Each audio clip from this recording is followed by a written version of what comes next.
No, no, déjala.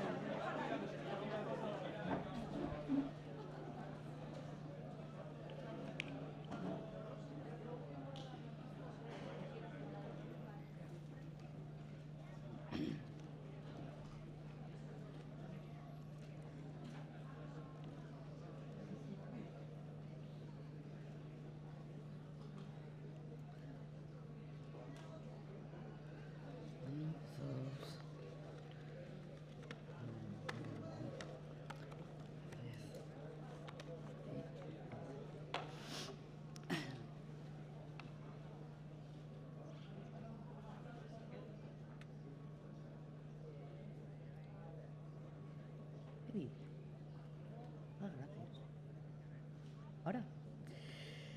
Compañeros, compañeras, amigas, amigos, buenas tardes a todos. Bienvenidos a Langreo y bienvenidos al Parque Nuevo, de aquí de La Felguera. Es un honor para mí estar aquí con todos vosotros y con todas vosotros, y es un honor también contar con los compañeros que me van a seguir en el uso de la palabra, con Jonás Fernández, nuestro eurodiputado, el eurodiputado de Asturias, Adrián Barbón, nuestro secretario general y presidente del Principado, y cómo no, es un grandísimo honor compartir este acto con el compañero Josep Borrell, alto representante de la Unión Europea para Asuntos Exteriores y Política de Seguridad. Un socialista íntegro, convencido y un gran europeísta. Un buen compañero. Gracias por acompañarnos. Te voté en las primarias y cada día estoy más orgullosa de haberlo hecho. Voy a haceros una confesión. Soy zurda, sí. Soy zurda, muy socialista, de izquierdas, y además estoy muy orgullosa de ello, como vosotras y vosotros. Y más aún cuando estamos escuchando los ataques que desde la ultraderecha se lanza a todo lo que supone un avance para las clases trabajadoras, a los derechos, a la solidaridad y al estado de bienestar, y también a la igualdad. Y lo hacen con muchísimo ruido, porque en el fondo lo que ellos quieren son los privilegios para cuatro frente a los derechos para todos y para todas. Pero claro, sobre los derechos para todos y para todas es por lo que luchamos los socialistas y las socialistas, es por lo que lucha el Partido Socialista Obrero Español. En este país tenemos la grandísima desgracia de que el Partido Popular ha abierto la puerta de las instituciones democráticas a quienes quieren boicotearlas desde dentro, a la ultraderecha. Por ejemplo, os voy a contar un ejemplo. Desde que la extrema derecha entró en la Junta General, no se puede sacar una declaración institucional conjunta. Imponen la voluntad de una minoría frente a la mayoría democrática. ¿Por qué? Porque tratan de silenciar a la democracia. Pues bien, yo hoy, afónica, como podéis comprobar, pero no silenciada, afirmo que en derechos, en igualdad, no vamos a consentir ni un paso atrás, que las socialistas y los socialistas seguiremos siendo el dique de contención de la ultraderecha, compañeros y amigos, compañeras y amigas, como siempre lo hemos sido, y seguiremos trabajando por alcanzar la justicia social como siempre hemos hecho. Estas elecciones no son lejanas, más bien al contrario. Cuando viene el recibo de la luz, pensamos, ¿cómo fue planteada y peleada la tarifa eléctrica para los hogares españoles por nuestro presidente Pedro Sánchez? Pues se debatió en Europa la excepción ibérica. Cuando la pandemia, el refuerzo del personal en centros educativos, consejera de Educación, que ahí te veo, Europa. Para todos y para todos, la vacuna a la vez, también Europa. Europa fue concebida por socialdemócratas y democristianos que fueron capaces de pensar en el bien común y de llegar a acuerdos para la paz y para que el bienestar social estuviera siempre en el viejo continente. Aquí, en estas zonas, en Asturias, sabemos bien lo que es Europa y sabemos bien la diferencia entre que gobiernen unos u otros, entre que gobierne el Partido Socialista o lo haga el Partido Popular. Hoy aquí quiero poner en valor todas las políticas desarrolladas desde la Unión Europea para estas zonas mineras. Y no voy a hablar de los fondos europeos más recientes, eso lo hará muy bien quien me siga en el uso de la palabra. Quiero poner en valor proyectos llevados a cabo con los fondos mineros y quiero reconocer también el trabajo de los gobiernos nacionales autonómicos anteriores y de los agentes sociales en el desarrollo de dichos proyectos. No es lo mismo que al frente de un país esté un gobierno del PSOE que uno del PP. Con un gobierno socialista, los proyectos asociados a los fondos europeos se realizan, mientras que con un gobierno del Partido Popular se paralizan. Que nos lo digan con el soterramiento, que si no es por los gobiernos de Pedro Sánchez y Adrián Barbón, la obra no sigue para adelante.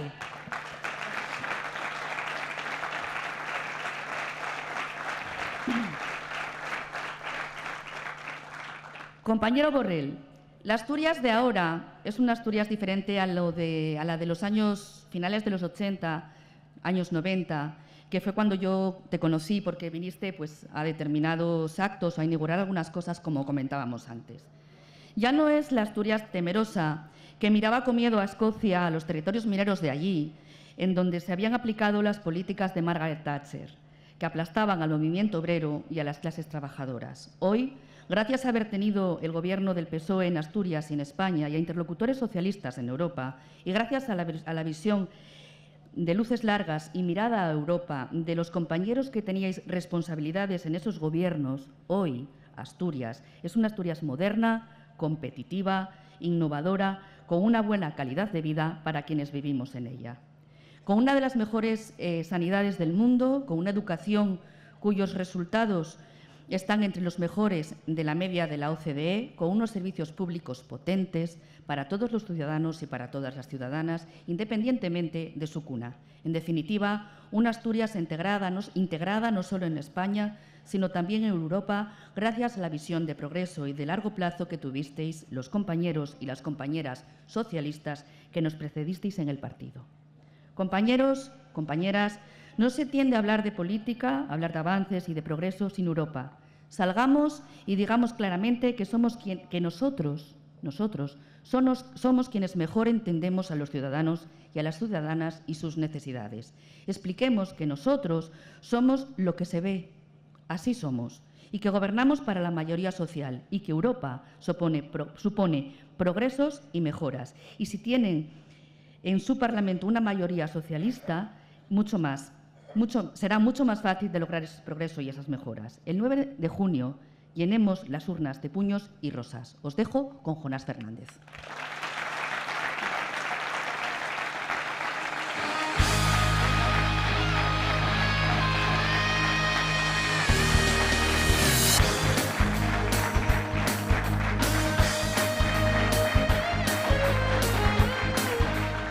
Bueno, pues buenas tardes.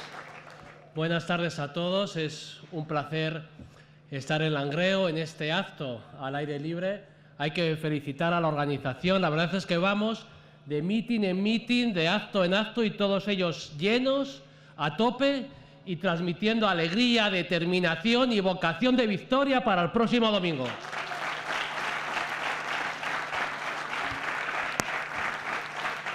Mira, de la que venía en coche me saltaba una alarma en el teléfono y me decían que estos funcionarios públicos que se dedican a prevaricar, que prevaricaron ayer y que previsiblemente están prevaricando hoy también, autorizan una concentración en Ferraz el día de reflexión.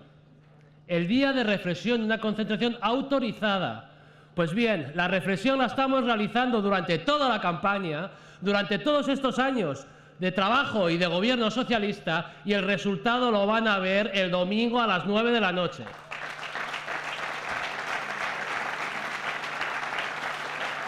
Bueno, muchas gracias. Muchas gracias por acompañarnos y, por supuesto, muchas gracias, Pepe Borrell, por acercarte a Asturias, por acercarte a Langreo.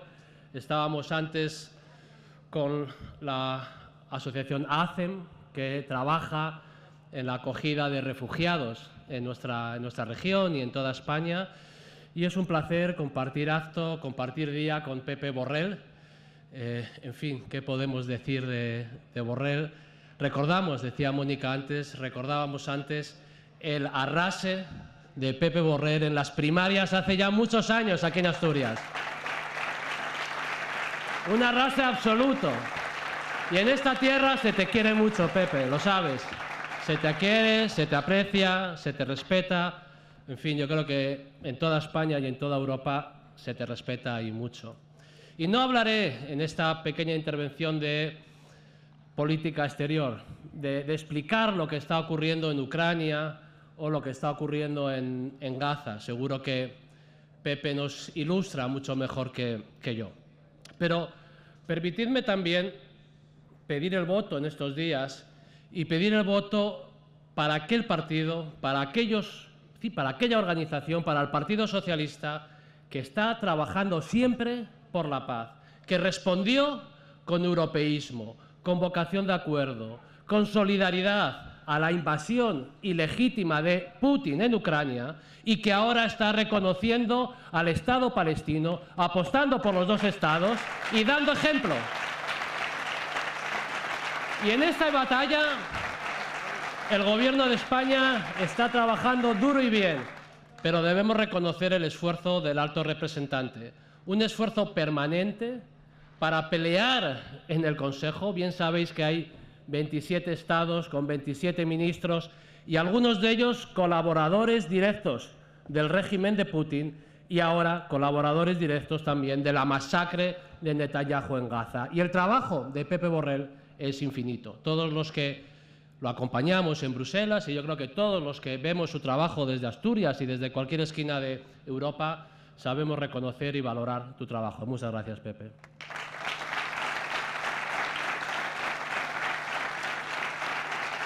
Y en esta campaña estamos intentando explicar por qué hay que votar. Otros se dedican en esta campaña a hablar de política local, política regional, que si ejecutamos bien o mal los fondos. Guillermo, tu nota de prensa hoy es muy necesaria para poner a esta gente en su sitio, muy necesaria. Y nosotros hablamos de Europa. Y sabéis que me gusta, porque es necesario explicarlo, me gusta comparar la respuesta de las instituciones comunitarias a la crisis financiera y fiscal de hace ya algo más de una década y la que hemos conseguido armar en los últimos años. En aquel momento, la mayoría conservadora en las instituciones era muy amplia. Teníamos gobiernos conservadores en Francia, gobiernos conservadores en Italia, un gobierno conservador en Alemania con un ministro de Economía, en fin, que dirigió el proceso de austeridad con pulso y con firmeza.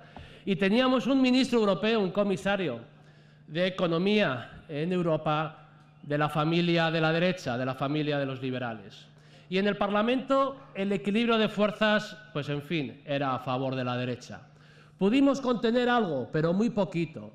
Y los gobiernos de Zapatero sufrieron las políticas de derechas, las políticas de austeridad, de ajustes y de recortes que sufrimos todos los españoles y de la que tardamos más de una década en recuperarnos. Hay que tenerlo presente cuando vayamos a votar el domingo, porque en esta crisis la respuesta ha sido distinta. Primero la COVID, el inicio de la guerra en Ucrania y entonces con una posición de los socialistas más equilibrada, con gobiernos socialistas en España, un trabajo ingente del presidente del gobierno. Aquellos 5 días reunidos en Bruselas los conocemos bien, para convencer al resto de primeros ministros, al resto de jefes de Estado. También nos acordamos de estos últimos 5 días donde todos salimos a apoyar al presidente. Pero de aquellos 5 días surgen los fondos Next Generation, unos fondos que tramitamos con velocidad, que negociamos en el Parlamento, que en la Comisión, con un ministro de Economía socialista, con el italiano Gentiloni y con el trabajo también de Borrell en la Comisión, conseguimos una respuesta diametralmente distinta, una respuesta solidaria, una respuesta de inversión colectiva, una vocación por la inversión pública. Nada que ver con lo que ocurrió hace más de una década. Y que ante futuras crisis, y no solo ante futuras crisis, sino en la normalidad de los próximos años, si Europa vuelve a la austeridad, Europa sigue con esta aproximación solidaria, haciendo honor a sus valores, también se dilucida el domingo. Y por eso hay que votar, para continuar con esta Europa que defiende los valores de solidaridad, los valores de cohesión, los valores socialdemócratas. Por eso hay que votar el domingo, amigos. Y en Asturias sabemos bien lo que hemos hecho estos años, el Fondo de Transición Justa, que ayuda a este proceso de transición energética, el arancel ambiental que está funcionando. Y en estos momentos nos comprometemos y estamos trabajando, y para eso pedimos el voto, para mantener una política industrial europea. Queremos reindustrializar Europa. Queremos que las lecciones de la guerra en Ucrania, que las lecciones del COVID, que nos obligan a producir localmente, que no podemos confiar en los mercados globalizados para comprar respiradores, para comprar paracetamoles, en fin, para producir acero, para producir los sectores estratégicos que Europa tiene que recuperar. Y para eso necesitamos una política industrial europea que cuente con un músculo de inversión común, y para eso pedimos el voto también en estas elecciones europeas. Y mirad, no todos son medidas políticas, no todos son agendas de gobierno, también nos estamos jugando los valores de Europa. Nos estamos jugando el corazón, los valores, el principio de la construcción europea. Hablaba Mónica antes de cómo el proceso de construcción, desde la creación de la CECA hasta casi el presente, se basa en un proceso constituyente permanente de colaboración entre las fuerzas proeuropeas. Pero esto ha comenzado a cambiar ya. Tenemos un gobierno en Italia donde el Partido Popular gobierna con la extrema derecha de Meloni y con la extrema derecha de Salvini. Tenemos a un Partido Popular gobernando en Países Bajos con la extrema derecha, en Finlandia, y qué decir, en España, en todos los sitios, en todas las comunidades autónomas, en todos los ayuntamientos donde han llegado a acuerdos. Y creedme, en el Parlamento, el Grupo Parlamentario Popular lleva ya más de un año ensayando mayorías parlamentarias con la extrema derecha. Mayorías que hasta ahora no han podido cuajar, y esperemos que no cuajen el próximo domingo, pero mayorías en las que el PP está volcado. Y el problema no es solo la extrema derecha, el problema es cuando la derecha colabora con ellos, cuando la derecha los mete en las instituciones, cuando la derecha legitima su discurso de odio. Y esto es lo que estamos observando en toda Europa durante ya demasiados meses. Y mirad, y con esto ya concluyo, la extrema derecha, en fin, la vemos en los periódicos todos los días. Pero haré un inciso sobre la guerra en Ucrania. Pepe Borrell ha liderado negociaciones infinitas para imponer sanciones a los colaboracionistas del régimen de Putin, a todos ellos. Y hay un señor que de momento se va librando, que durante años nos escribía a todos los eurodiputados su sermón. Ciril, el patriarca de Moscú, Pepe, todos los domingos enviaba a todos los eurodiputados su sermón, a los diputados del Parlamento Europeo y a los miembros de la Duma en Rusia. Y en fin, no debería leerlos, pero los leía. Y los leía también a la vez que leía las columnas en algún periódico asturiano del patriarca del que tenemos aquí. Ya sabéis del que hablo. Y mirad, cambio climático. Ciril, el de Moscú. El cambio climático es un invento de los marxistas que quieren volver a planificar la economía. Esto lo leemos también en el periódico asturiano. Otra semana, Ciril. La ideología de género está destruyendo las familias, está destruyendo el papel de la mujer en la sociedad.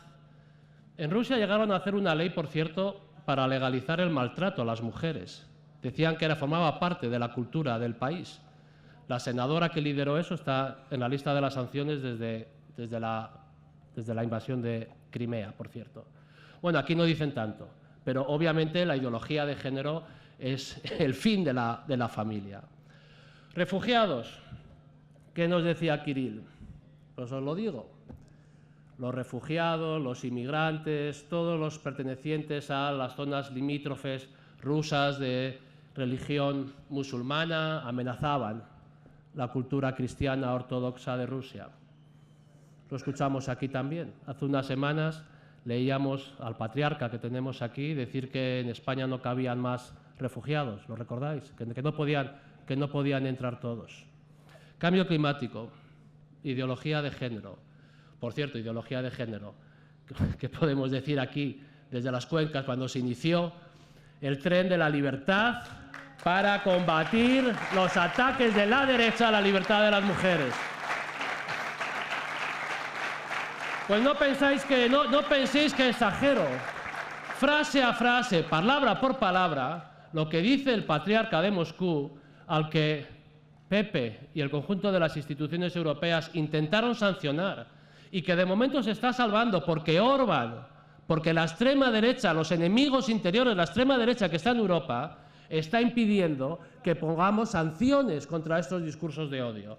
Pues estos discursos de odio los tenemos aquí muy cerquita y hay que protestar, hay que rebelarse. No podemos tolerar que con una toga puesta nos estén contando todas estas milongas, este discurso de odio que no respeta, en fin, que no respeta ni las propias ideas cristianas. Basta ya. No conoce ni la fe, ni la caridad, ni por supuesto la esperanza, ni el de Moscú, ni el de aquí. Pues para luchar contra esta extrema derecha, para defender una Europa asentada en los valores democráticos, para defender la libertad de las mujeres, para defender la acogida a los refugiados, las libertades individuales, el derecho de las minorías, proteger a los más débiles, el desarrollo de salarios mínimos, de rentas mínimas, apoyar la industrialización y la reindustrialización de toda Europa y también de Asturias. Para eso hay que votar el próximo domingo y votar al Partido Socialista, amigos. Pues nada, en este sitio maravilloso, en este acto precioso que estamos celebrando, os animo a votar. Algunos estarán reflexionando, parece ser, el sábado delante de nuestra sede. Nosotros ya lo llevamos reflexionado y estoy convencido de que el domingo ganaremos las elecciones una vez más contra la derecha y contra la extrema derecha. Y os dejo con nuestro presidente, con nuestro secretario general, Adrián Barbón. ¡Vamos allá!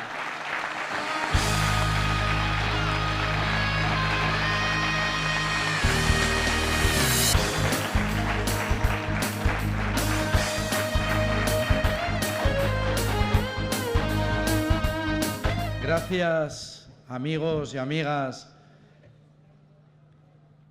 Ayer veía un vídeo, o me pasaban el corte de un vídeo, son de estas cosas que siempre me llaman la atención, en el que decía que los socialistas, bueno, no decía los socialistas, decía nosotros sí podemos hacer actos en la calle. Debéis de ser un holograma, este millar de compañeros y compañeras que estáis aquí, porque deben de pensar que estamos bajo techo, estamos en la calle como hemos estado siempre, toda nuestra historia, toda nuestra historia.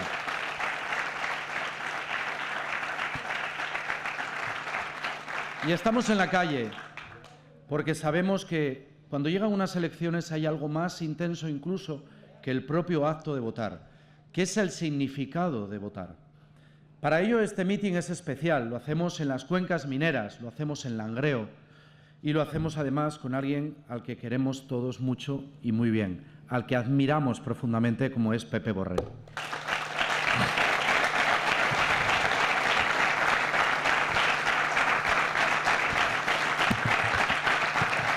Decía que va más allá del acto de votar, porque vamos a hablar de la misma libertad. Permitidme que, al contrario que estos días, introduzca alguna reflexión un poco más detallada de lo que nos jugamos y de por qué estamos aquí también. Viendo a nuestro presidente de honor, a Pablo García, en la primera fila al lado de Pepe Borrell, yo no puedo olvidarme de cuando muchos años atrás, siendo yo un joven socialista, como tantos otros, esperábamos a que Pablo viniera del Senado, nos sentábamos con él en la biblioteca de la Casa del Pueblo de La Viana y nos explicaba cómo en un momento de la historia de este país ellos tenían que salir fuera, cruzar las fronteras, cruzar a Francia para saber lo que significaba la libertad. Europa entonces significaba eso, libertad.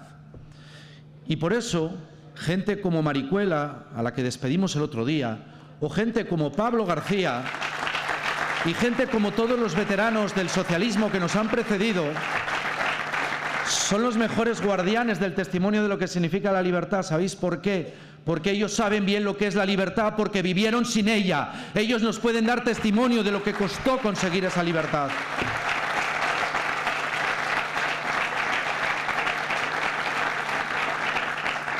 Y mirad, amigos y amigas, que nadie se engañe, que nadie piense que las elecciones europeas no sirven de nada, porque lo primero que tenemos que ser conscientes, y esto lo dice muchas veces Pepe Borrell, yo ya se lo he escuchado, tenemos que ser conscientes de que el estado en el que vivimos nosotros, la realidad comunitaria, el proyecto comunitario en el que estamos viviendo, no es el estado natural de las cosas.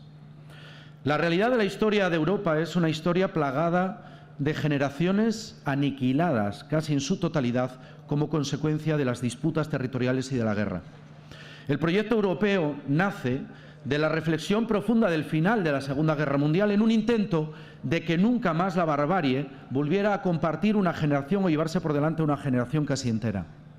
Y así nace, y se decía antes, lo decía Jonás muy bien, el Tratado CECA, que es la primera aproximación en la que los dos grandes titanes en aquel momento de Europa entienden que la mejor manera de evitar guerras y disputas en el futuro es compartir espacios comunes.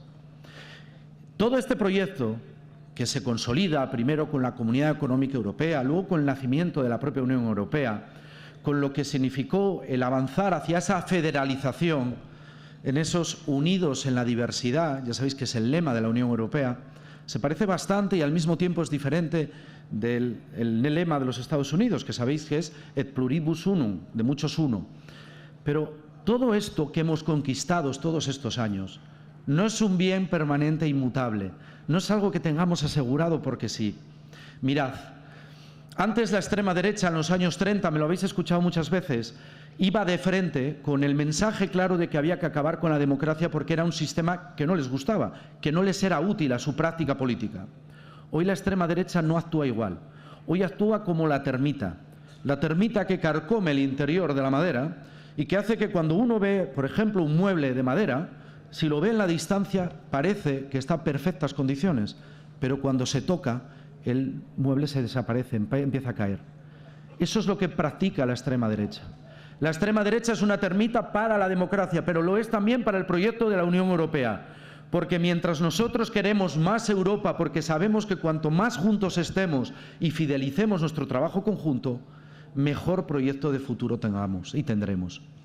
España, que tiene que avanzar hacia su carácter federal, hacia adentro, también tiene que apostar por liderar también esa respuesta federal hacia afuera, hacia el proyecto comunitario.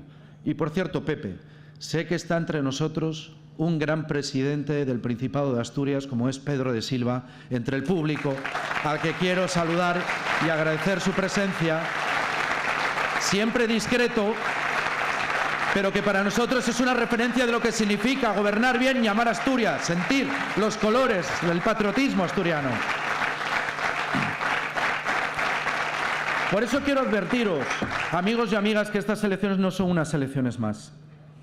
Y por eso nosotros decimos, hay que ir a estas elecciones a votar, sí, a votar para defender la libertad y la democracia, también ser capaces de que los consensos que se fueron construyendo después de la Segunda Guerra Mundial se mantengan vivos y no se rompan, porque el proyecto comunitario, la Unión Europea, se construyó, y se dijo antes, en ese consenso histórico entre demócratas cristianos y socialdemócratas.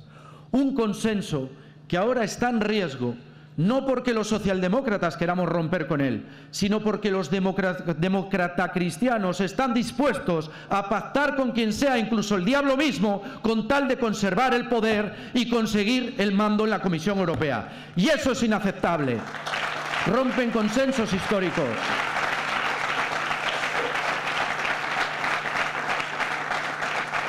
Nosotros decimos, Pepe, que Jonás es el eurodiputado de Asturias. Lo decimos no porque sea un lema que quede bien, que queda, y vaya si queda. No porque sea un mensaje que impacta, por supuesto. Lo decimos porque Jonás lleva años al pie del cañón, porque conoce esta tierra, porque está en contacto permanente con la Administración asturiana, con el Gobierno de España, con los ayuntamientos. Porque cuando hay que visitar una empresa para ver dónde se invierten esos fondos europeos, que según la candidata del Partido Popular no existen o no llegan a ninguna parte, resulta que Asturias ya está plagada de ellos, de esas inversiones comunitarias que también ha explicado nuestro consejero de Hacienda en el día de hoy. Pero también por una cuestión de responsabilidad con la tierra. Cuando decimos que es el eurodiputado de Asturias, yo lo digo desde ese patriotismo que es el patriotismo fiscal, el compromiso con la hacienda pública. Sabéis que yo siempre lo digo, la justicia fiscal es el camino de la justicia social. Pues bien, Jonás Fernández paga sus impuestos en Asturias, su IRPF en Asturias, y otras candidatas no pueden decir lo mismo. La derecha se ha buscado una candidata de importación cuando vieron que nosotros lideramos esta campaña respetuosa, cercana, alegre, de transmisión de valores en torno al trabajo que ha hecho Jonás. Aquí hay sindicalistas que se le pregunten al PERI mismamente dónde está Jonás siempre que hay algún problema, al pie del cañón. Bueno, pues se inventaron la necesidad de buscar una candidata asturiana. Y, oye, fueron a buscar entre otro partido, ya sabéis, el transfugismo, ¿no? Voy a explicar esto del transfugismo por si alguien no lo entiende. El transfugismo es cuando tú te presentas a unas elecciones por un partido y cuando rompes con el partido por los motivos que sean, no renuncias al acta. Pues bien, digámoslo claro, da igual en el nivel que sea. Esta es una eurodiputado tránsfuga que cobra en estos momentos por haber sido elegida eurodiputada de Ciudadanos y que va en las listas del PP, haber dimitido primero, porque eso es lo primero de integridad. Cuando uno renuncia a un proyecto político, dimite. Dimite.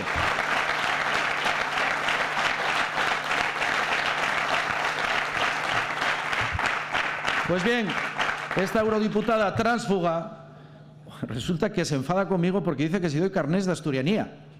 No, yo no doy carnés de asturianía. No digo quién es buen asturiano y quién es mal asturiano. Lo que sí digo son hechos objetivos. Llevo preguntándole desde el primer día de campaña, que por cierto yo por mí seguí otra semana más, ya lo sabéis, cojo marcha y no paro.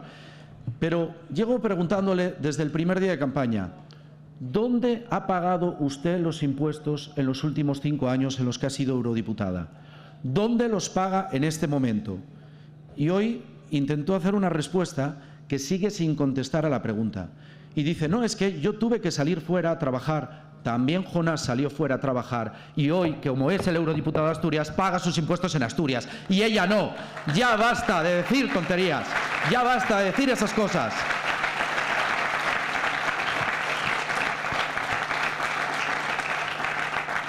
Y quiero deciros que nosotros tenemos referentes. Somos un partido de referentes. Pablo también hace muchos años me enseñó que este partido tiene sentido siendo conscientes de que todos somos eslabones de una cadena. Somos eslabones que se van encajando los unos con los otros y eslabones que resisten el paso del tiempo y que hace que la cadena se vaya alargando.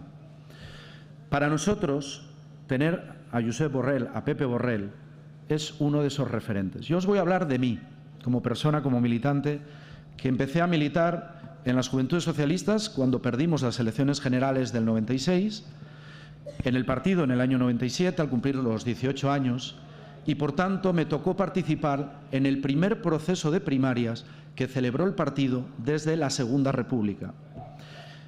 Había unos carteles en aquella campaña que decían política abierta con la cara de Pepe Borrell. Ya entonces era un líder referencial para todos nosotros y nosotras. Ya sabéis que yo hace poco todavía decía, y decía con razón, que ha sido el mejor ministro de Obras Públicas que ha tenido la historia de España reciente. Y que lo ha sido para Asturias, cumpliendo siempre con nuestros objetivos.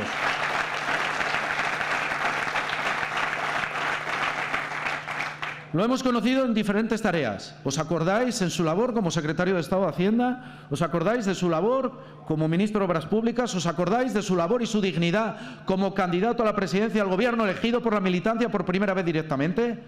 ¿Os acordáis poniéndonos voz también como candidato al Parlamento Europeo, como presidente del Parlamento Europeo, luego como ministro de Asuntos Exteriores y ahora como alto representante?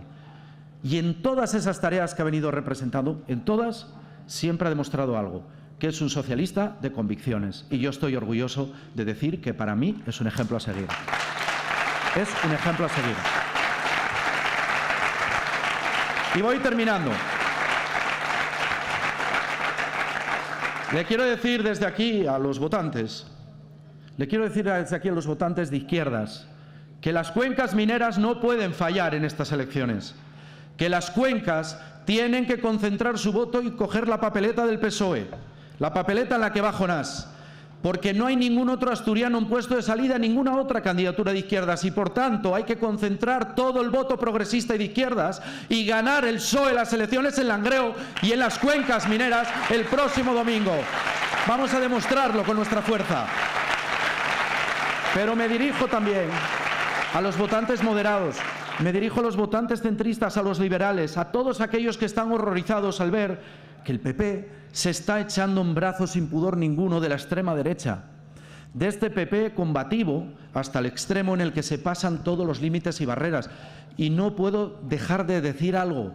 Mi apoyo total a Pedro Sánchez, mi apoyo total a Pedro Sánchez, en nombre de la Federación Socialista Asturiana. Y a esos liberales, a esos centristas, a esos moderados que saben que Jonás es alguien confiable, es alguien en el que podemos confiar, riguroso, serio, sensato, que transmite credibilidad y la tiene, es una opción en la que hay que votar. Por eso nosotros no salimos a las próximas elecciones a empatar, salimos a ganar. Y es lo que decían, no lo olvidad, hace pocas semanas decían que nos iban a arrollar por 15 puntos. A la semana siguiente ya eran 10 y ahora ya hace poco ya estaban en 5. Vamos a darle la vuelta para que el domingo sea una gran fiesta. Y para eso, ¿qué mejor que escuchar quien ha sido la voz de la dignidad de Europa en todo este tiempo? Lo ha sido tanto en la guerra de Ucrania, la invasión de Ucrania por parte de Rusia, y lo está haciendo también alzando la voz en defensa de los hombres y mujeres de Palestina.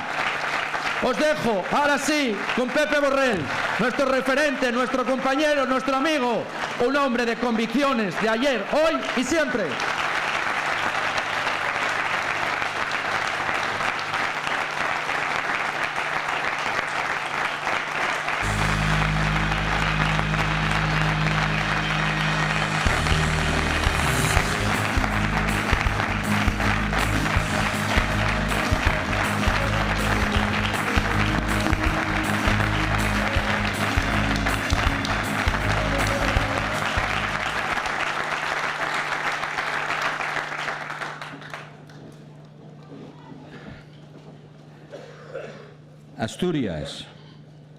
Asturias, corazón y cuna de España.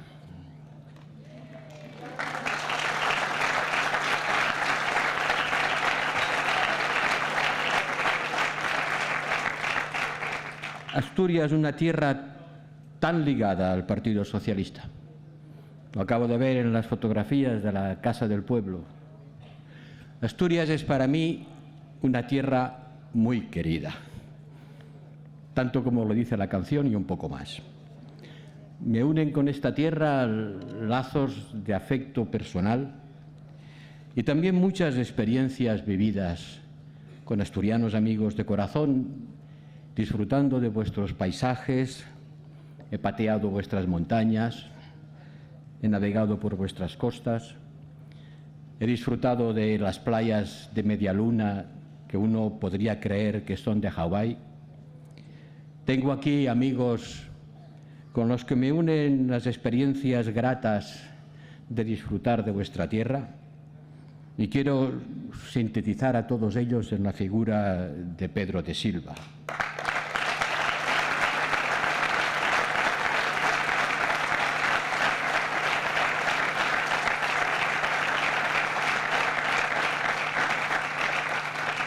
Pedro, un nuevo Jovellanos, un hombre de fina pluma y agudo ingenio.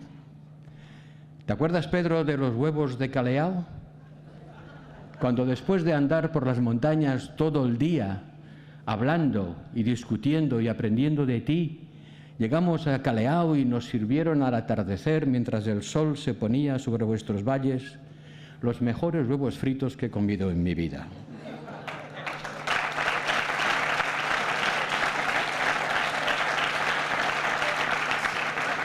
Sí, los huevos de Caleao. He comido en muchos palacios. He comido menús exquisitos. Cenas oficiales desde China, Estados Unidos. Nada como los huevos de Caleao. Pedro, estoy seguro que te acuerdas de ellos y de nuestras conversaciones. A todos, gracias de corazón por las palabras de elogio que me habéis dirigido y por estar aquí esta tarde. No hace falta que me aplaudáis. Hemos venido a razonar juntos. Prefiero casi que me escuchéis. Y antes de seguir, quiero dar las gracias a una persona que tiene mucho mérito, muy particular, que es esta chica.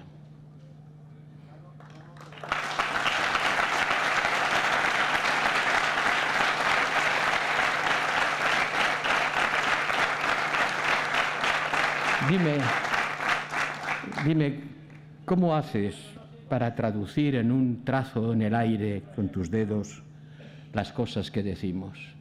¿Cómo se dice Europa? ¿Cómo? Ah, ya sabéis, Europa.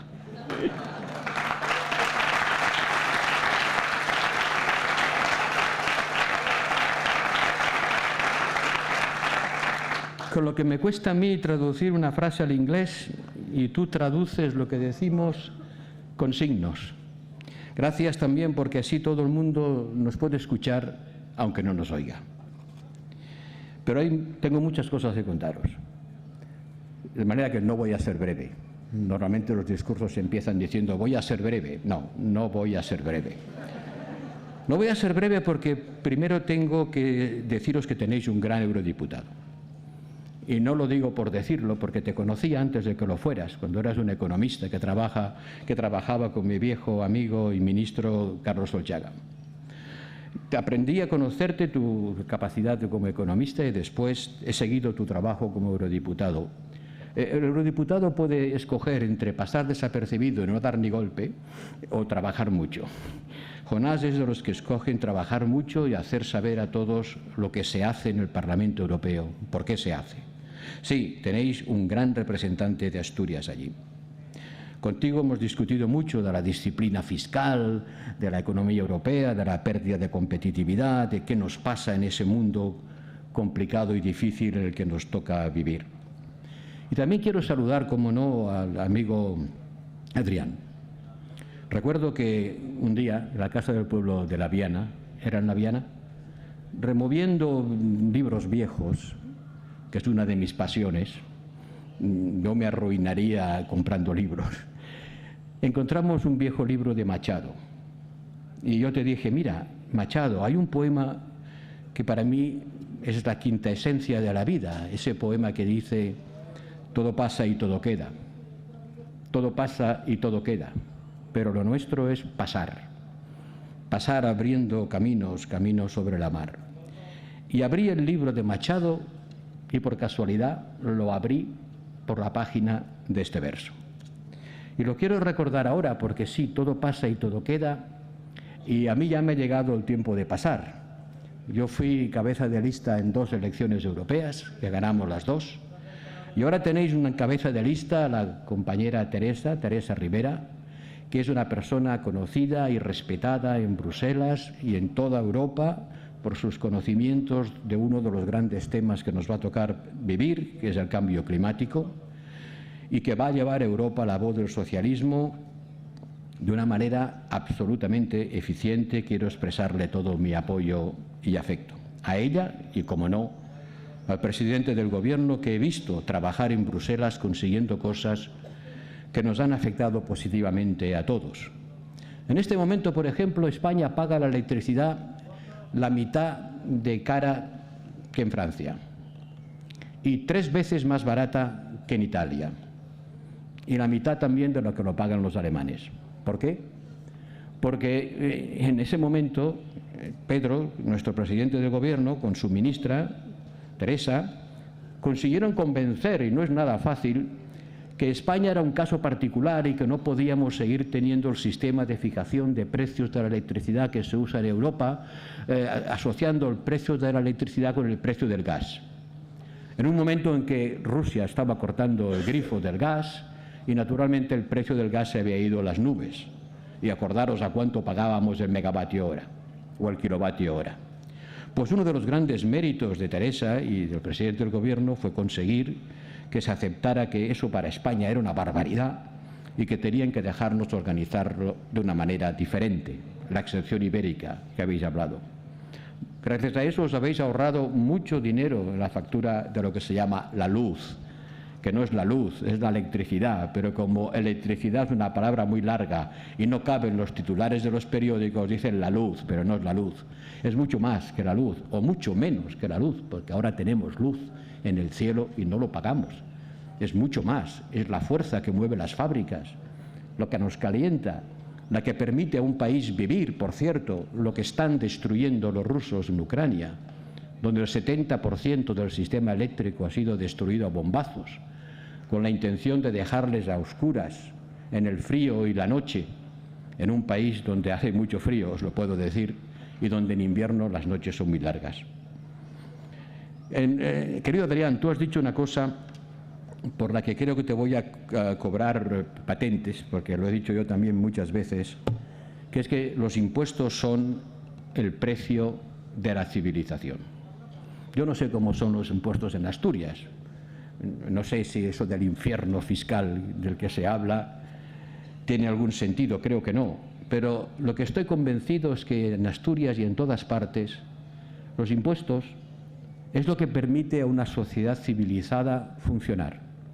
Cuando 2 seres humanos se encontraron en el claro de un bosque allá por la prehistoria y decidieron dejarse de matar el uno al otro y vivir juntos, entonces inventaron los impuestos, que es una forma de compartir. Cada vez más importante, porque cada vez es más necesario compartir para luchar contra la desigualdad, que es uno de los grandes problemas de este mundo. Y por lo tanto, querido Adrián, gracias por tener el valor de explicar para qué sirven los impuestos. Porque hay que explicarlo. Yo lo hacía cuando era secretario de Estado de Hacienda. Llené a España de un queso dividido en trozos de colores, diciendo ¿para qué sirven sus impuestos? Mire, esto para las pensiones, esto para los hospitales, esto para las escuelas, esto para las carreteras, porque no hay nada gratis. Un día me dijo Felipe González, oye, me gustaría subir las pensiones 100 pesetas, entonces había pesetas, 100 pesetas al mes. ¿Qué te parece? Yo era secretario de Hacienda, dije, me parece estupendo. El pequeño problema es que esto cuesta unos 7.000 millones de pesetas. ¿Tanto? Sí, multiplica 100 por 12 meses al año, por el número de pensionistas, es lo que te sale. Y de alguna parte tiene que salir, porque os aseguro que los Reyes Magos, por si acaso no lo sabíais, no existen. Yo estuve en el Ministerio de Hacienda 8 años y nunca los vi por allí, nunca. Si quería dar algo a alguien, se lo tenía que pedir a alguien. Y el problema está a quién se lo pides y a quién se lo das, y cuánto se queda por el camino. Porque hay sistemas muy poco eficientes que gastan mucho por el camino y entonces los impuestos pierden legitimidad. O hay impuestos que solo los pagan los más pobres y también pierden legitimidad. Pero lo que no podemos entender es una sociedad que no haga transferencias de rentas entre unos y otros. Porque entonces la sociedad sería mucho más desigual y mucho más insegura. Porque la seguridad no se combate, o no se construye solo con policías. Si tú vives en una ciudad donde la mitad de la gente se acuesta sin cenar, no puedes pretender vivir seguro. Tu seguridad depende del bienestar del vecino. Eso es lo que tenemos que entender si queremos construir una sociedad justa, segura, equilibrada, próspera y libre. La seguridad de cada cual no se puede construir con muros, con policías, a veces privados. Necesitamos policías para todos, pero necesitamos sobre todo que la violencia se combata en su raíz, en su causa. Y muchas veces la raíz de la causa de la violencia es la extrema desigualdad de gente que se ve empujada a delinquir para sobrevivir, como ocurre por desgracia en muchas de las sociedades de este mundo. Necesitamos pagar el precio de la civilización y por eso me alegra de que seas capaz de explicarlo y también de conseguir con resultados tangibles y concretos esta legitimidad del esfuerzo fiscal. Y dejadme que os ponga algunos ejemplos, porque antes de venir he mirado qué pasa en Asturias. Y debo deciros que Asturias es, junto con Castilla y León, las dos únicas comunidades autónomas españolas que han aumentado su renta per cápita desde la pandemia. Ha bajado en todas partes, solo en Asturias y en otra comunidad autónoma han subido. Y eso no se consigue sin un gran esfuerzo desde la administración pública. Es muy importante que los niños sepan matemáticas, ¿verdad? Estaremos todos de acuerdo. Bien, se mide qué niños saben matemáticas y qué niños no lo saben. Hay un informe que se llama el informe PISA que lo mide, que mide la calidad de la educación. Pues os traigo una buena noticia. En Asturias, la calidad de la educación y en particular el conocimiento de las matemáticas sube, mientras en el resto de España y en Europa baja. En conocimiento de las matemáticas, Asturias está solo por detrás de Japón, de Corea y de Suiza. Solo por detrás de estos tres países que son punteros en el conocimiento. En conocimiento de las matemáticas, Asturias ha subido 4 puntos, mientras que en el resto de España han bajado 8 y en el conjunto de Europa ha bajado 20. Y los niños asturianos saben leer. Han subido 2 puntos, mientras que la Unión Europea han bajado 14. Eso también tiene que ver con la calidad del sistema educativo, ¿verdad, Adrián? Y por eso has inventado esto de las, ¿cómo se llama en asturiano? Las escuelines o algo así, ¿no? Las escuelines. Las escuelas para los niños de 0 a 3 años, gratuitas, porque de lo contrario ya empezarán a ser desiguales desde la cuna y desde la escuela.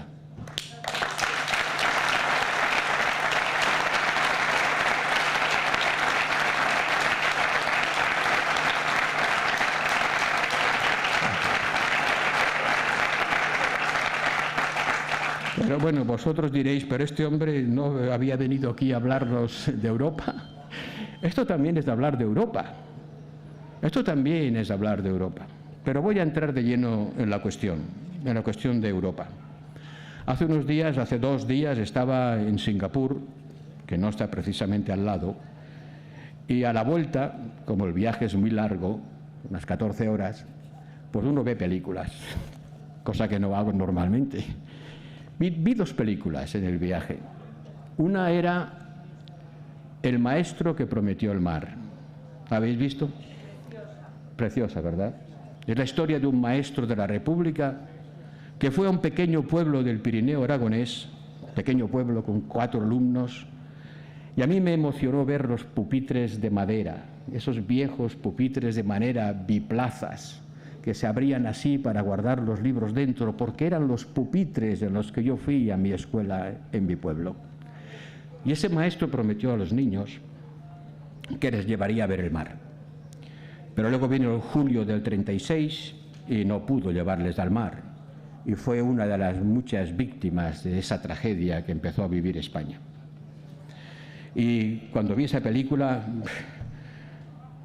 pensé que los españoles que hemos aprendido a vivir en paz entre nosotros debemos hacer un enorme esfuerzo para mantener la convivencia y no dejar que la polarización política nos vuelva a enfrentar de nuevo los unos contra los otros. Y la otra película que vi era Sin novedad.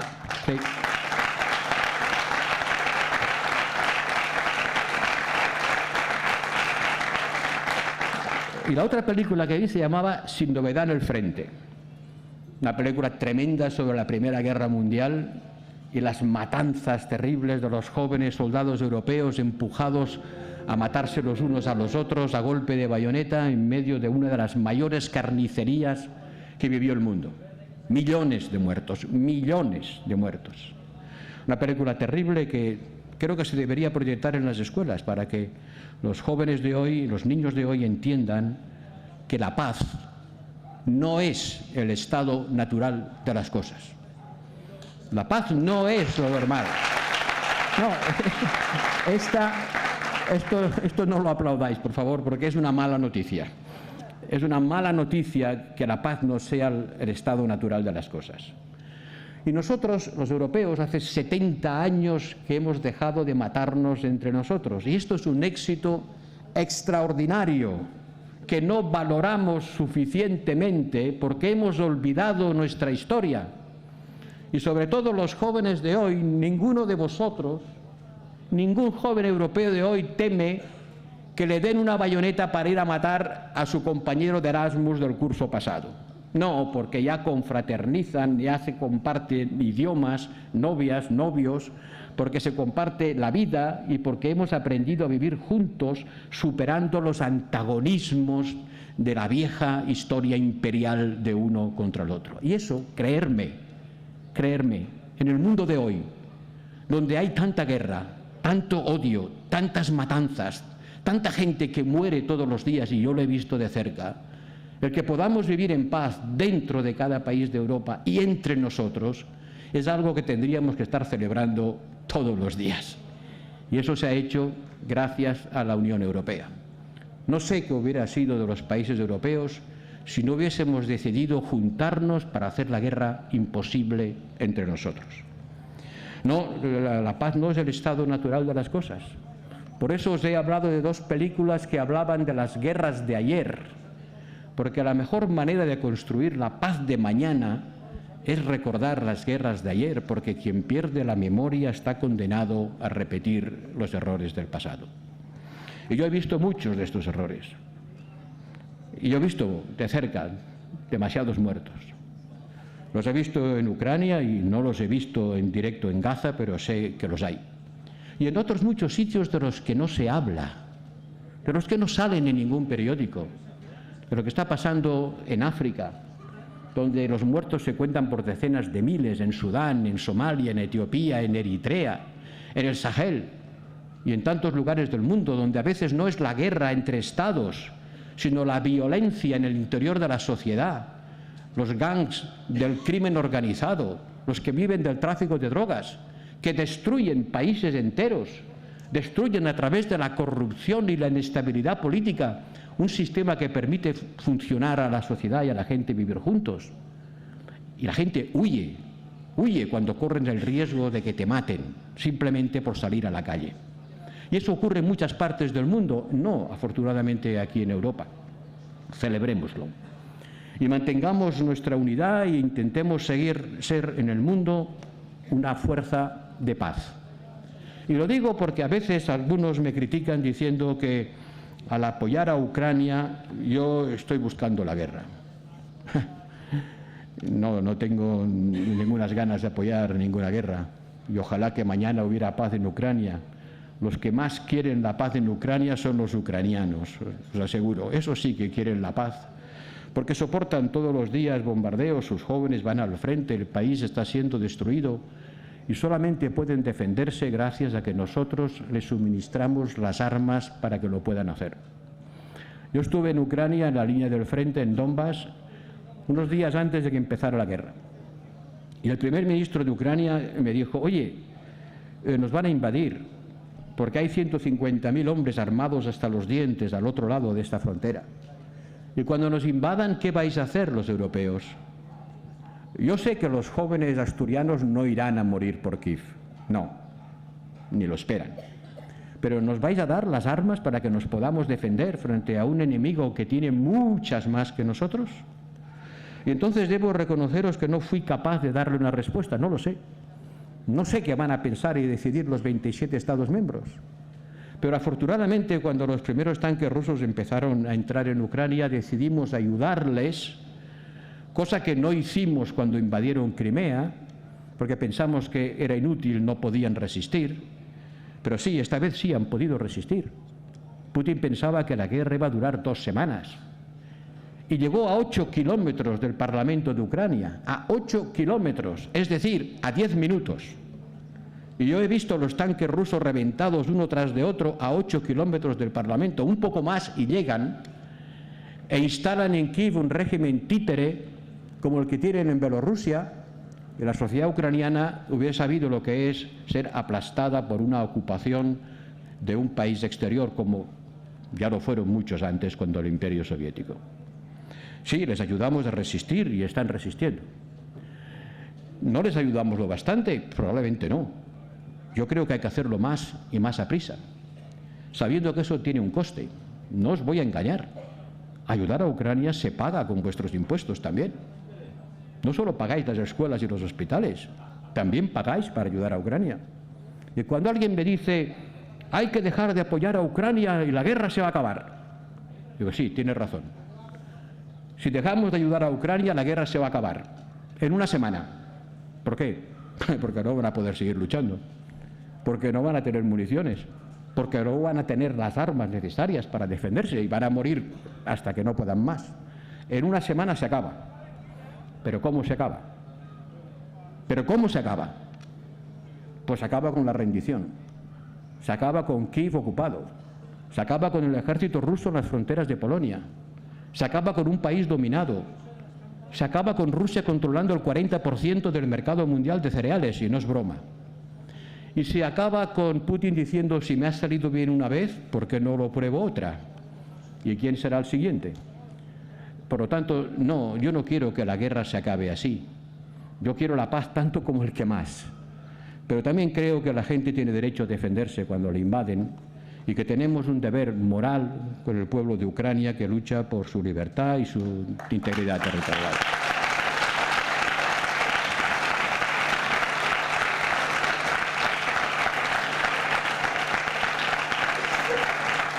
Y esta es una de las grandes cosas que nos ha pasado en estos años.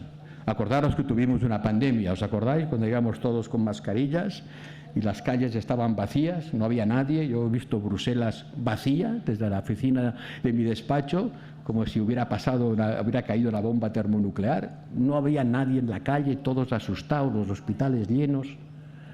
Y en esos días dramáticos nos dimos cuenta de que Europa no producía ni un solo gramo de paracetamol, nada. Todo el mundo queriendo comprar paracetamol y no producíamos ni un gramo. La primera industria farmacéutica del mundo y no producíamos ni un gramo de paracetamol. ¿Por qué? Hombre, porque producirlo en la India es más barato. Así de crudo. Porque era más barato producirlo fuera. Y descubrimos que lo que parece barato al final acaba siendo muy caro. Que no puedes confiar en que el mercado va a resolverlo todo, porque en algunos momentos la demanda es tan fuerte y todos a la vez, que el mercado no puede atender a todo el mundo y cada país dice yo el primero. Paracetamol, primero para mí, y luego ya veré. Mascarillas, primero para mí, y luego ya veré. Y nosotros dijimos lo mismo con las vacunas. Primero para mí y luego ya veremos. Y hay mucha gente en el mundo que dice, oiga, cuando nos hicieron falta, ustedes no nos las dieron. Ni siquiera nos las vendieron. Yo no soy un país pobre, me ha dicho algún jefe de Estado. Yo las quería comprar. Pero ustedes me dijeron, no, no se las podemos vender, porque naturalmente nosotros primero, ellos saben que nosotros nos vacunamos 2 veces por cada ciudadano cuando ellos estaban a menos del 10% de la población. Esto es uno de los ejemplos claros en que en algunos momentos no hay que tener dependencias excesivas, porque las dependencias excesivas se convierten en un arma que se puede usar contra ti, como era tener el 40% del gas que consumimos en Europa importado de Rusia, como si Putin fuera un suministrador fiable. No, no lo era, no lo es. Ya lo hemos aprendido. Y cuidado que ahora nos puede pasar lo mismo con la revolución digital y los teléfonos móviles y todo lo que funciona con unos minerales que tampoco tenemos y que tenemos que importar de otros sitios. El 80% de todos los paneles solares vienen de China. El 90% de todas las cosas que hacen funcionar cualquier cosa electrónica, el 90% vienen de Asia. Y nosotros no lo tenemos aquí. De manera que Europa tiene que aprender del pasado, disminuir sus dependencias, unirse más para ser capaz de afrontar a los problemas de un mundo que, creerme, no es un mundo amable. No es como nosotros vivimos. Y tenemos que entender cómo es y no como quisiéramos que sea, para intentar contribuir a que sea mejor. Y el segundo gran drama que hemos vivido, el tercero, porque la pandemia fue un drama. La pandemia fue un drama. En algunos países terriblemente dramático, porque no tuvieron los medios para hacerle frente, no tantos como nosotros. Luego hemos vivido los ataques terroristas de Hamas contra los civiles israelíes y la respuesta de Israel en la guerra de Gaza. Yo recuerdo que el día 6 de octubre, la víspera, estaba en Kiev visitando el barranco de Bar Yiv, al lado de Kiev, donde los nazis mataron a tiros a unos 35.000 judíos, simplemente por el hecho de serlo, hombres, mujeres, niños, llevados al fondo del barranco y ametrallados, día tras otro, organizando una fiesta de la muerte. 35.000, venga, vayan pasando, que van a morir. 35.000, siguen allí, enterrados en ese barranco, simplemente por ser judíos.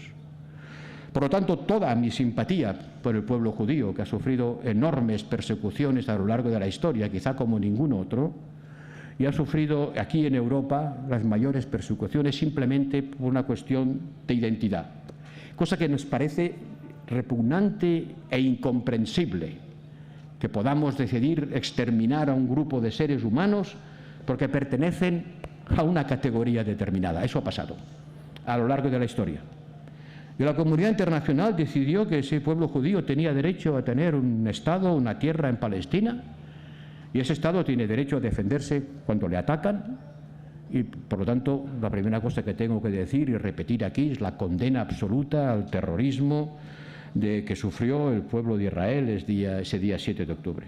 Yo venía de Kiev, después de ver ese barranco, y rezar junto con el rabino en la sinagoga que está allí para honrar a los muertos.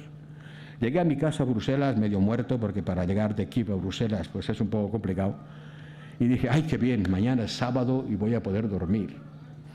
Y a las 7 de la mañana sonó el teléfono diciendo, cada vez que me suena el teléfono a las 7 de la mañana pienso que algo malo ha pasado, y para decirme, están atacando a los kibbutz en la frontera de Gaza.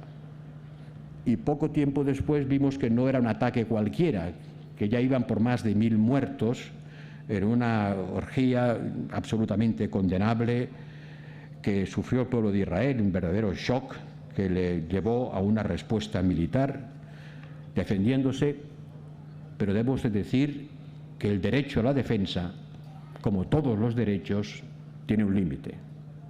Y el límite es el límite que marca el derecho internacional y el derecho humanitario. Y que si hemos dicho en Ucrania que cortarle a la población civil el agua, la comida y la electricidad es algo que va contra este derecho y debe ser condenado, esa condena vale también para lo que pasa en Gaza.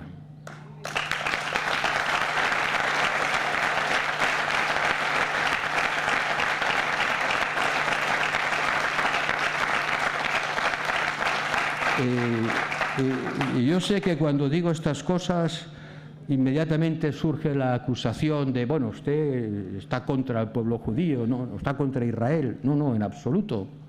Yo estoy a favor del Estado de Israel y como he dicho antes, toda mi simpatía por las atrocidades que ha soportado el pueblo judío a lo largo de la historia. Pero yo debo poder tener capacidad para criticar a un gobierno, ¿no? ¿Os acordáis cuando Franco decía que cuando le atacaban a él, atacaban a España? Pues lo mismo, yo puedo criticar a un gobierno de un país sin por eso atacar al país, y mucho menos a sus habitantes. Y por eso es tan significativo que los europeos, a la hora de defender a Ucrania, hemos estado unidos, muy unidos, salvo lo del patriarca civil, porque hay un país que se negó a que se le sancionara, pero hemos estado muy unidos, hemos puesto sobre la mesa muchos recursos, hemos entrenado a 40.000 soldados ucranianos, porque un soldado que no esté entrenado, simplemente movilizado, no sirve de nada porque va a morir al día siguiente. Hoy la guerra es mucho más complicada que ayer y exige un entreno mucho mayor. Hemos estado unidos, pero en el caso de la guerra en Gaza no hemos estado unidos. No hemos estado unidos porque tenemos diferentes aproximaciones culturales e históricas. Desde Alemania a España, la historia nos ha hecho diferentes. Y por eso España reconoce al Estado de Palestina y Alemania cree todavía que no es el momento. Y por eso votamos en Naciones Unidas, unos a favor del alto el fuego, otros en contra y otros se abstienen. Y claro, a mí me toca representarles a todos y todos a la vez no lo puedo hacer porque están en posiciones diferentes. Pero hay una posición común. La posición común es creer que la solución para ese drama que lleva ya durando casi 100 años es que los dos pueblos que luchan por la misma tierra tengan cada uno un trozo de ella y cada uno pueda construir su Estado para vivir separados pero garantizándose mutuamente la seguridad. Y esta solución de dos estados es lo que los europeos defendemos, pero a veces pienso que no hacemos lo suficiente para hacerla una realidad. Y el gobierno de Pedro Sánchez y otros gobiernos europeos han tomado la decisión de reconocer al Estado de Palestina, que es cierto que no existe todavía como tal, pero eso no quiere decir que le hayan hecho ningún regalo al terrorismo, ni que tengan actitudes antisemitas. Es una decisión soberana de un país que cree que así ayuda a construir la paz. Otros no lo piensan y dicen, no ha llegado el momento todavía, ya veré mañana. España ha creído, Irlanda, Eslovenia, Noruega han creído que era el momento y lo han hecho. No merecen ningún descalificativo. No merecen que se digan de ellos las cosas que se han dicho, porque trabajan para la paz. No están haciéndole ningún regalo a los terroristas. Al contrario, están apoyando la autoridad palestina, que no es Hamás, que es lo contrario de Hamás. Es gente a los que reconocemos, a los que ayudamos, a los que les damos mucho dinero para que funcionen, que van a las Naciones Unidas, que yo recibo en mi despacho. Todos los palestinos no son terroristas. Y desde luego la autoridad palestina tampoco.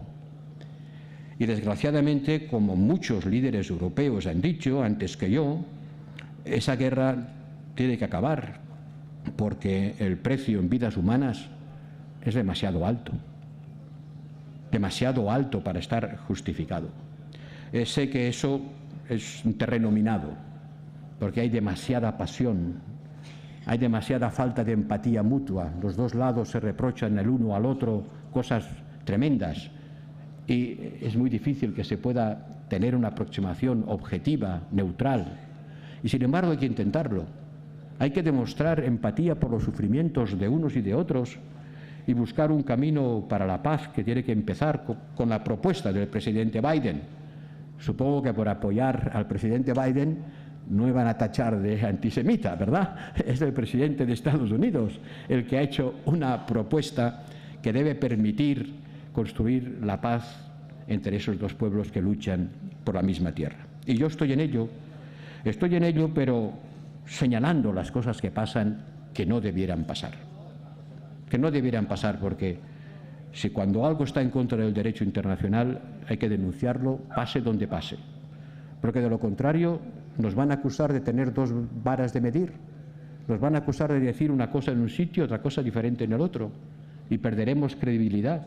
Y nadie nos va a escuchar cuando vayamos diciendo, oiga, ¿qué pasa con los derechos humanos? Aquí no, pero cada vez que da una conferencia en los últimos días, desde Estados Unidos a Florencia, aquí hay gente que me increpa diciendo, ¿qué hace usted para impedir que siga esos ataques que causan tantos muertos en Gaza? Pues hacemos lo que podemos, hacemos presión política sobre Israel, presión diplomática, sobre el gobierno de Netanyahu.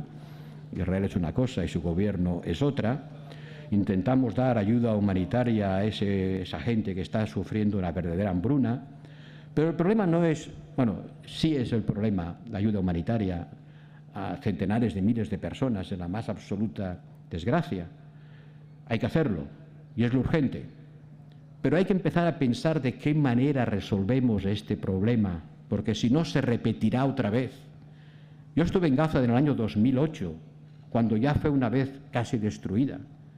Y desde entonces ha pasado eso 4 veces.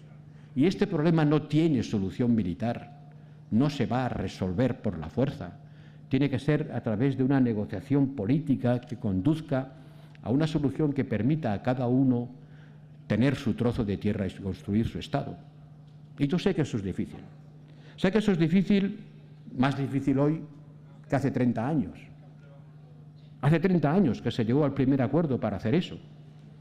Pero el primer ministro israelí que firmó ese acuerdo fue asesinado a tiros unos cuantos días después por un extremista, por un radical. Y allí se acabó la historia. No, de verdad, creerme, los europeos tenemos una responsabilidad moral no solo con Ucrania, sino también con lo que ocurre en Palestina, y hemos de crear empatía, si no simpatía, cosa que de momento es imposible, para intentar cauterizar las heridas y acabar la guerra y construir la paz. Y lo que yo reprocho a algunos líderes del Partido Popular en Europa es esa falta de empatía, esa falta de referencia al sufrimiento del pueblo palestino. No digo que no la tengan, digo que no se la oigo expresar tanto como se la oigo expresar al gobierno socialista, que ha tomado una decisión que muchos no comparten, pero que es una decisión soberana de un gobierno que cree que así contribuye a construir la paz. Y eso es lo que os quería explicar. De verdad, el mundo en el que vivimos es un mundo donde cada vez más los problemas se resuelven por el uso de la fuerza, donde cada vez hay más vetos en las Naciones Unidas y cada vez hay menos acuerdos, donde los organismos internacionales poco a poco han ido dejando de funcionar y el sistema internacional ha ido debilitándose, falta de unos principios básicos y de un consenso que nos permita trabajar juntos. Y sin embargo, hay que trabajar juntos. China quema más carbón que todos los demás juntos. Por lo tanto, ¿cómo puede pretender alguien resolver el problema del cambio climático sin contar con China? Si ellos queman más carbón que todos los demás juntos. Aunque mañana los europeos dejáramos de producir un solo gramo de CO2, un solo gramo, el problema seguiría siendo el mismo, porque nosotros producimos apenas el 8% del total. El 92% restante quedaría allí. Y ese 92% restante algunas veces está producido por gente que está en un nivel de desarrollo mucho más bajo que el nuestro, que luchan contra la pobreza, quieren desarrollarse, nos dicen, oiga, yo también quiero tener nevera, también quiero tener aire acondicionado, también quiero tener un coche y calefacción. Y eso significa consumir energía. Claro. ¿Cómo les van a decir, no, lo siento por usted, llegó tarde, mire, la atmósfera ya está llena de CO2, no cabe más? Dirá, oiga, pero ¿quién lo mandó allá arriba? Fue usted, ¿no? Desde la Revolución Industrial. Yo acabo de llegar, no tengo derecho al mismo trozo de cielo, y por eso hay que ayudarles a que no se desarrollen como nos hemos desarrollado nosotros, porque si lo hacen como lo hemos hecho nosotros, simplemente la temperatura nos va a asar. Nos va a asar. Aquí en Asturias tardará un poco más, pero igual. Ya hay zonas de África que son inhabitables. Inhabitables, demasiado calor. La tierra no produce nada, la gente se tiene que marchar. Empezar a pensar en un refugiado climático.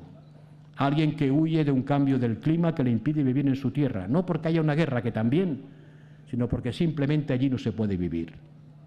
Y por eso, otro de los grandes retos que los europeos tenemos que afrontar juntos son los movimientos de personas. Cada vez habrá más. Y además, los necesitamos. Todas las instancias económicas han dicho que España necesita cada año incorporar a su fuerza de trabajo del orden de 250.000 personas que tienen que venir de fuera. Que en los próximos 20 años necesitamos 250.000 personas al año para que cuiden de nuestros viejos. Yo pronto voy a necesitar uno, para que cuiden de nuestros nietos, para que nos limpien la casa, para que nos hagan funcionar el país, sin el cual no funcionaría.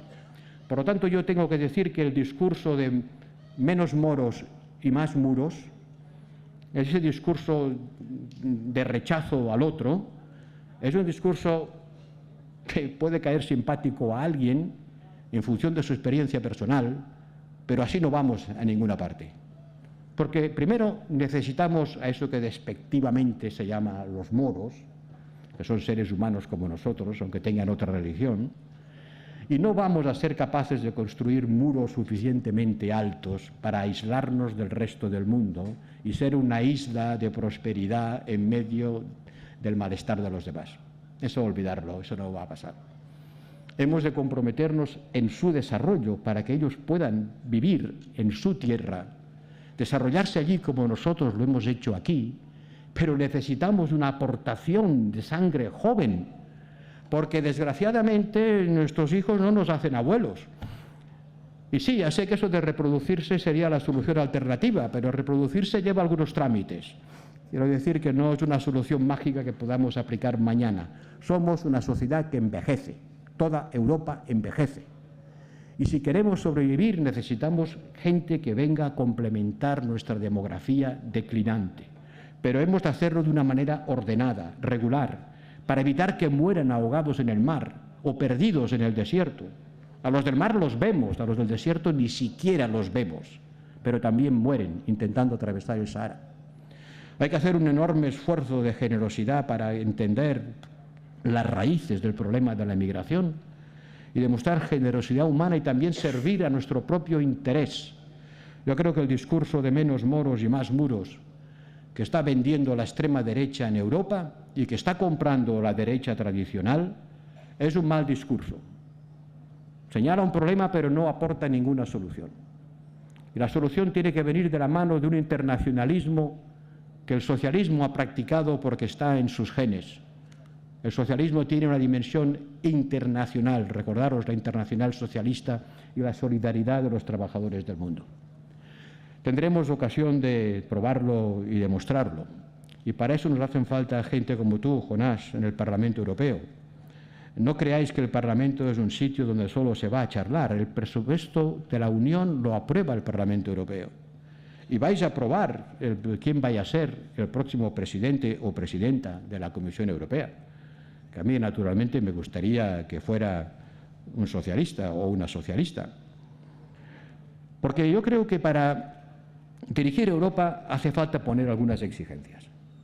Y la candidata von der Leyen, digo la candidata, porque hay dos von der Leyen, se llaman igual pero son dos personas distintas. Una es la presidenta de la Comisión y yo soy parte de esa comisión y lo que hemos hecho para bien o para mal, yo también soy responsable. Pero la otra persona, que se llama igual, no es la presidenta de la Comisión, es la candidata a volver a ser presidenta de la Comisión. Y merece todos mis respetos, pero como candidata tiene que someterse también a la crítica democrática, porque para eso hacemos elecciones. Y cuando ha abierto la puerta a aliarse con formaciones políticas que aquí en España las calificamos de la extrema derecha, se han encendido algunas luces de alarma. Y cuando ha puesto 3 condiciones, debo decir que estas condiciones a mí no me parecen suficientes. Ha dicho que solo buscará el apoyo de los que estén a favor de la Unión Europea. Y yo digo, hombre, faltaría más, ¿no? Faltaría más que usted busque el apoyo de los que están en contra de la Unión Europea. Ha dicho que buscaría el apoyo solo de los que estén en contra de la agresión rusa a Ucrania. Pues yo conozco a alguno que está diciendo que hemos de dejar de ayudar a Ucrania. O sea, que a ver si lo identifica usted bien. Y ha dicho también que solo buscará el apoyo de los que estén a favor del Estado de Derecho. Vale, yo también. No sabéis cuán importante es el Estado de Derecho. No sabéis cuán importante es tener un sistema judicial independiente, pero responsable. Porque todos los poderes emanan del pueblo, también el poder de los jueces. Independiente para que nadie vaya a la cárcel porque lo diga el ministro del Interior, sino porque lo dice un juez. Y responsable porque ellos también tienen que dar cuenta de sus actos y por eso tenemos un Consejo del Poder Judicial que desgraciadamente no está funcionando como debiera. Sí, es muy importante tener la garantía de que hay un poder separado del poder del gobierno, que es el poder de los jueces, y ese poder tiene que ser también sometido, tiene que ser responsable de cómo ejerce ese poder. Pero yo exigiría más. Yo diría que hay que poner otra condición, yo pondría otra condición, que es que Europa trabaje en beneficio de las clases medias y trabajadoras. Y eso no es retórica. Eso no es retórica, eso es la esencia misma del proyecto europeo. Construir un sistema de protección social que equilibre la sociedad. Y eso es lo que hemos hecho un poco, y eso me duele mucho cuando veo a algún dirigente que viene de visita y nos dice, y acabo, esto del sistema del estado del bienestar es una engañifa porque es quitarle el dinero a unos a los otros casi a punta de pistola. Yo quiero una Europa social, quiero una Europa comprometida con el mundo, quiero una Europa que defienda el derecho internacional, que defienda a los tribunales de justicia internacionales. Quiero una Europa que no se pare en casa, que trate de ser para el resto del mundo lo que hemos sido para nosotros mismos, una fuerza de paz, que luche contra el cambio climático sabiendo que eso va a tener costes y hemos de repartir los costes entre todos, porque de lo contrario no lo haremos. Podría seguir, pero me dicen que hay que acabar y yo os agradezco que no me hayáis aplaudido.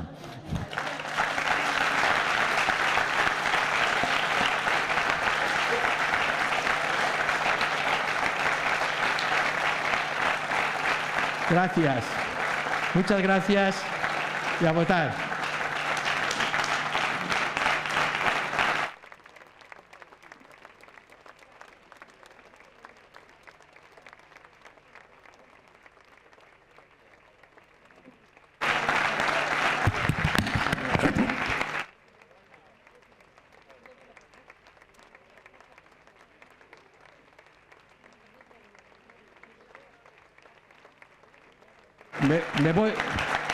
Me voy corriendo porque me dicen que pierdo el avión y mañana tengo que estar en Barcelona. Hasta luego.